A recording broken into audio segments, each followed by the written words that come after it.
Good morning, I'm Lauren Hayes for the Finance News Network. Stocks tumbled Tuesday, building on the previous session's losses as fears of a recession gripped Wall Street.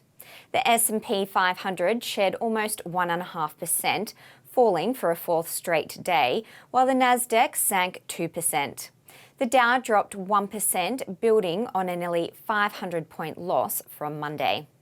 JP Morgan Chase's CEO Jamie Dimon echoed concerns of a downturn ahead, saying during an interview that inflation would push the economy into a recession. Inflation and its impact on the consumer may very well derail the economy and cause a mild or hard recession that people worry about, Dimon said. The biggest outstanding obstacle to the Federal Reserve's success in reining in inflation boils down to a numbers problem. There aren't enough workers in the US. Labour supply remains stubbornly below pre-pandemic levels, and even as of last month, it continues to shrink, Friday's November Labour report showed.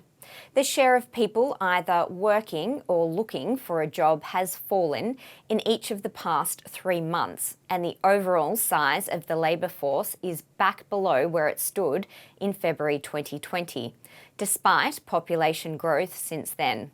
Nearly 200,000 people left the US workforce in November alone. Simply put, labour supply and demand need to come back into balance to contain wage growth and services inflation. And in Europe, there is growing frustration over the Biden administration's Inflation Reduction Act, with opposition to the sweeping climate and economic bill.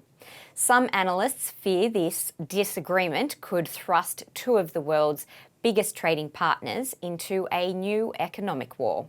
At issue is a portion of the law that offers $369 billion in subsidies and tax breaks to companies that develop green technologies in North America. The fear is that the US Act gives US companies an unfair advantage. The Swedish electric vehicle battery maker Northvolt, for example, said it would use an IRA subsidy to relocate some production from Europe to the US. Watch this space. There's potential for this to escalate into a larger trade conflict.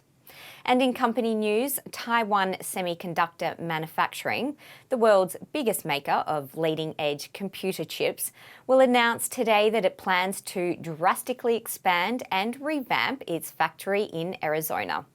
The $40 billion initiative, significant enough that President Biden and Tim Cook, Apple's CEO, will attend a celebration of the announcement, is the latest sign that the business world is trying to reduce the risks that China poses to global supply chains.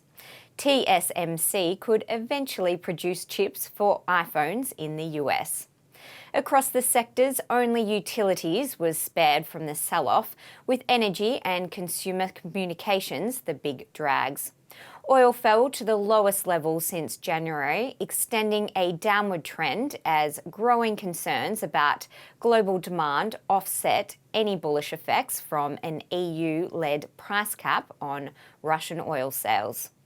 Media and bank stocks, which tend to suffer during recessions, led the losses.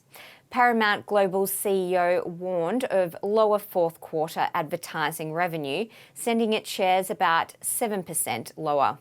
Morgan Stanley's stock slumped amid news it's planning to cut 2% of its workforce, continuing the recent layoff trend in the sector. Growth-focused technology names like Nvidia, Amazon and Meta also weighed on the market. The SPY futures are pointing to a 0.5% fall today. I'm Lauren Hayes. Enjoy your day.